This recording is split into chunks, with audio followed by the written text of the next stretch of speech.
All right, another installment of On the Water Anarchy from the Chicago Mackinac race here. 2008, the 100th edition. We're in beautiful Chicago, which is a lovely place in the summer and a foul place in the winter. And I've got our old friend Brian Janney, the Boy Scout, Quantum San Diego, superstar sailor extraordinaire, and the most down-to-earth guy I know. And he's sailing on the Quest for this one. He also sailed Windquest in the Port Huron race, where they broke a young record, but still they hauled ass up the lake, second boat in. And this is a Max Z86 owned by Doug DeVos, yeah? Yes.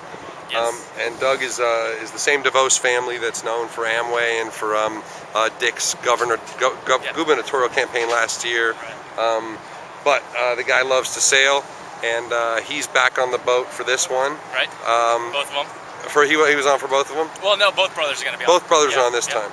The last one was chartered by a real estate developer from Michigan called Jerry Showstack, but now the real crew's back on board, so you really should win this one, right? We hope so. We got a little competition at Genuine Risk. They haven't sailed in a few years, so... Do you honestly think there'll be competition? And in breeze, yeah, definitely. I mean, the cannon keel, it is just the fact it's quicker, but, you know, light air, which right now the forecast is for light air, we can be just as fast as they are. Because the cannon keel doesn't really come into effect. Will you show us a little bit about around the boat? Yeah. Brian's also, if he can actually get off the rail for long enough, he's trimming head sails, but Brian's also going to try and send us some reports from up the course whenever they get in the cell phone range. Yep. And we've got a few, hopefully 100 people or so doing the same thing, but we will certainly expect to see you pretty quickly up there. In fact, we'll be racing you up there in the car. Yeah, right now our routing as of 11 a.m. had us getting in at 2 a.m. Monday. Wow. That's a little bit of a long race. Not as long as last year. Well, actually, last year wasn't too bad for us. For you guys got to the finish before anyone else. Yeah. Yeah, we were stuck out there floating around for many hours. So here, let's jump on and we'll do a little quick, tour. So WinQuest is one of the few Max Z86s built. It was the first generation, actually, before they went to the cannon keel. Right. So we actually have water ballast. We can pump in about 5 tons of water either side. And where are the tanks from, sort of? You have one vent here, the middle one behind you, and one behind the very aft. So we have 3 separate compartments on each side. And how much do you move the trim when you're out there? Generally, upwind will start in the forward because it's in the beamiest spot. Downwind will start in the aft, and then work our way forward to downwind to keep the butt kind of in the water and the bow up and out. And then we'll work forward, or an upwind we'll start working back as the boat keeps heeling over. How many crew will you sail on? This time we're sailing with 22. 22, you had, what, 26 We had 26, 8 of them were family members of the show stacks. Does it get a little crowded? It did. When you have almost 30, it gets a little crowded, especially down below when everybody's getting their gear on. And So, as a head sail trimmer, what are the neat things that the boat does? Well, some of the neat things are we have non-overlapping head sails, so it makes it pretty easy to tack. The grinders love it. The jib leads are hydraulic. They go up, down, in, and out. So it's actually very easy to move basically any position we want. And it's all push button from where you sit? Yes, well, we used to have hand pumps, then we finally installed an electric pump and it made life much easier. Yeah. Do you have to have the gen set on No, it's run off the batteries. It doesn't draw that much because we don't run it for very long. It's just a small little like Lumar pump that you see on hydraulic winches on cruising boats. Some of the other neat things we have are it's a carbon fiber head foil instead of a regular tough luff. That's why we have a cover over it right now. For spinnakers, we just added a bowsprit. It's a new 10-foot bowsprit, so no more poles. We used to have regular spinnaker poles.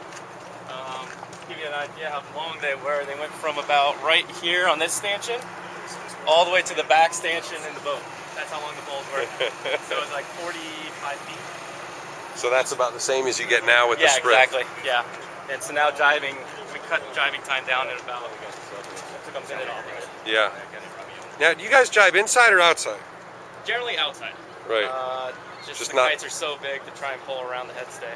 Yeah, and for the size of the boat, the sprit's not that big, you know? I mean, no, right. Yeah. At least compared to some of the little sport boats that we've been running around. Exactly, percentage-wise, yeah. Yeah. And then in the back of the boat we have 5 coffee grinders.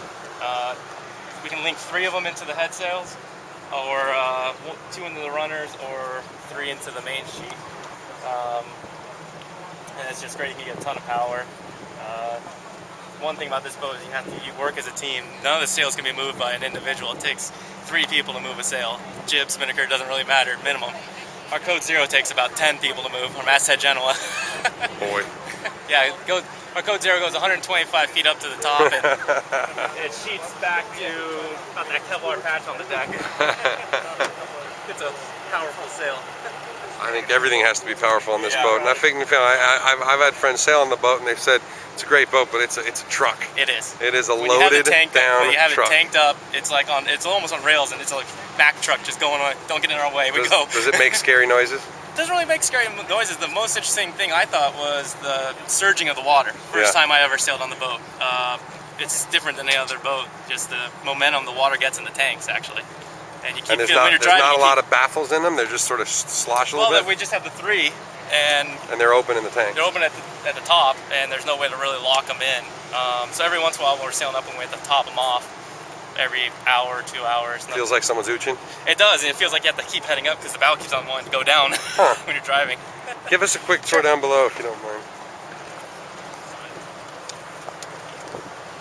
And really, you know, you guys will remember that this was sort of the biggest and baddest boat, and the canter started to really gain prominence, and the class died.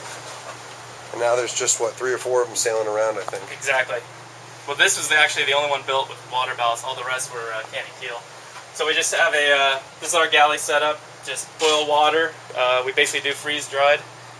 We boil some water, put it in here for the coffee for guys. They do the tea bag type coffee. Little cooler ice chest deal. Nice little carbon fiber sink here for rinsing everything. It's Pretty just sexy. Nice. Yeah, it's a McConaughey boat, and I just do some really nice details and just finish work.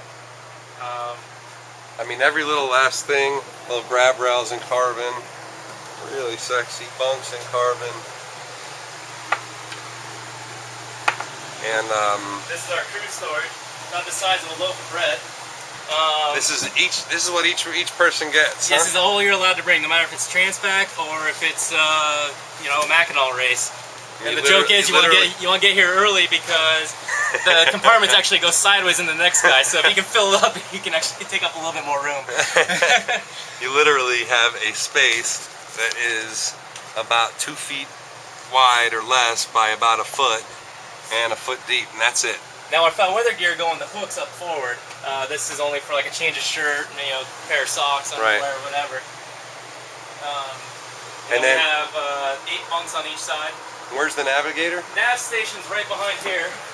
Sorry that we don't have much light down here, but this is how you're gonna get used to what these guys are experiencing. There we go.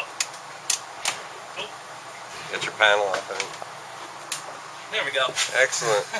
So right now the computers are with our navigator. He's loading up our weather and everything. But we have 2 laptops that sit here, which link into all the instruments. And then we have a deck screen. Who's your navigator? Nick White, he wrote the Expedition software. So we're pretty fortunate to have him. He's really, really good. And basically that's it. We've got some bracing here, Yep. and These are exhaust tubes, or what these big things are, and then the quadrant. then we've just got a massive quadrant. We can't really see it, but just a monster quadrant. And that's it. Simple, clean. Simple, it's actually, you know, like most race boats, they're very simply rigged and easy to sail. It might, I mean, yeah, it's simpler than a Volvo 70, frankly. Yeah, it is, yeah. Yeah. Very cool. Let's go back up here real quick. Speaking of navigators, I just read that that Mark Rudiger died. Oh no. Yeah. Oh, You ever sailed Mark? A couple times, yeah. Yeah. A lot of our guys have, and everybody really respected him and Yeah. knew him. Yeah, I mean, he came down with cancer, It and was people just started last talking week about him. that the report came out he wasn't feeling good. Yeah, I just read. I mean, maybe it's wrong, but I just read this morning that he had died. So That's too bad. pretty sad stuff. But hopefully you'll string one out, and I think everyone's gonna know about that, and Yeah. he'll get some people thinking about him. And Definitely. all right, man. All right. Well, Brian, thanks again. No problem. Have a great race. Thank you. Talk to you We'll later. look for your reports, and we'll Definitely. see you on the island. Yeah, we got a cell phone card, so I'll be able to email it in or call Beauty. you. Whatever you want to do, man. All right. Whatever they let you do. Alrighty. All right, Thank